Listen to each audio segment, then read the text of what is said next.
Hello, everybody. My name is Kevin Foy, and I am going to be teaching your son's AP Microeconomics this year. Thanks for coming.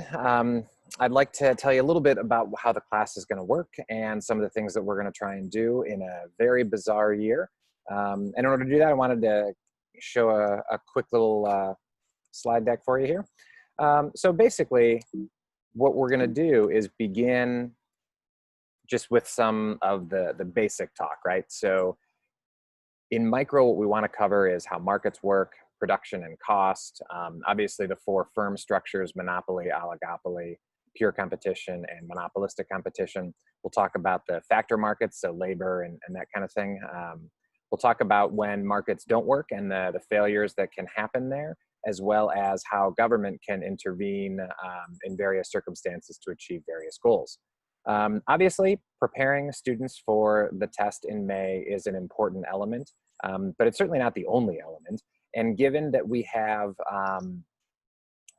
considerably less contact time during this year than we have in the past, I'm gonna kind of try and be real clear about the level of preparedness. I am certain that students will need to do a little bit more on their own than they normally would.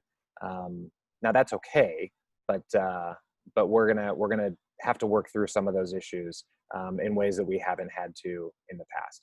So please get a review book, whether that's Princeton Review or Five Steps to a Five, or they're all pretty much the same and they don't change from year to year. So buying a used one on Amazon for a penny plus shipping will absolutely do just fine. So I want to talk a little bit about hybrid learning, and the benefit of hybrid learning is that it really pushes students to be engaged. But of course, the drawback is if students aren't engaged, it is really easy to just sort of passively tune out and not actually learn very much. We need students to be engaged. So, I'm encouraging guys to use the chat function and ask questions and to take notes and to write things down even more than they would, just for the sake of staying engaged. Obviously, sitting at a desk rather than in bed and all that sort of stuff is certainly important. The things that we're going to do for assessments are also going to be a little bit different. It's going to be primarily, open notes and open book, which is great because it'll reward students who are doing the work. And I do believe that that is, in the new world, we have a great deal of information that we can access at all times. So the whole idea of, can you memorize everything? That's a little bit in the past and a little bit of, less important than it has been before. However, it gets back to the point I was making before about the AP test, and very little of what we're going to do is going to mirror a traditional AP testing scenario. So nobody knows what the spring will look like. If it looks like last spring, it'll be very similar to how the AP test ended up looking.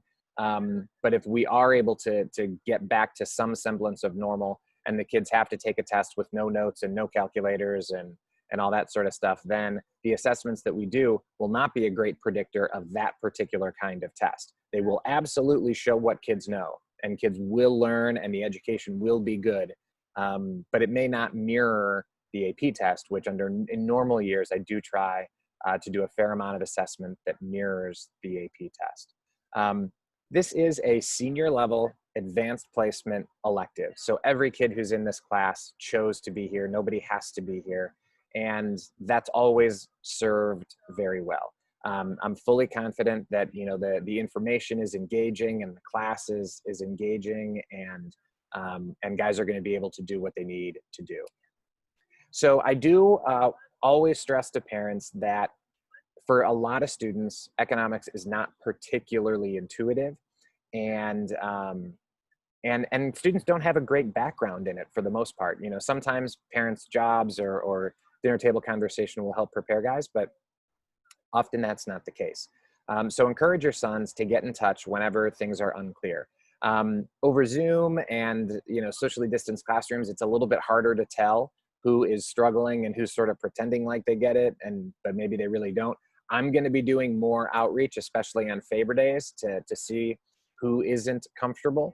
But please do encourage your sons to reach out when they're not sure. Finally, It's easiest to reach me, just set up send an email or talk at the beginning or end of class. Before school and after school, and then during senior lunch are easy enough. My cell phone and email are obviously, they're linked. Feel free to use them. Encourage your sons to do so first. They always are the best indicators of what they do and don't know, and what specific help they might need.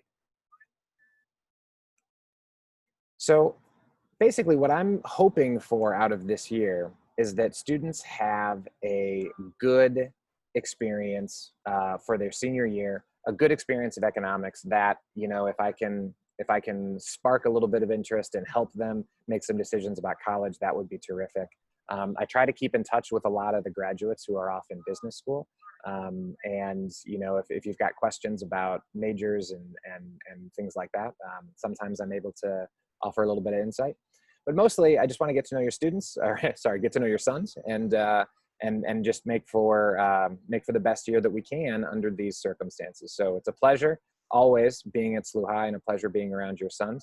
Please reach out and get in touch if there's anything I can do to help. Take care.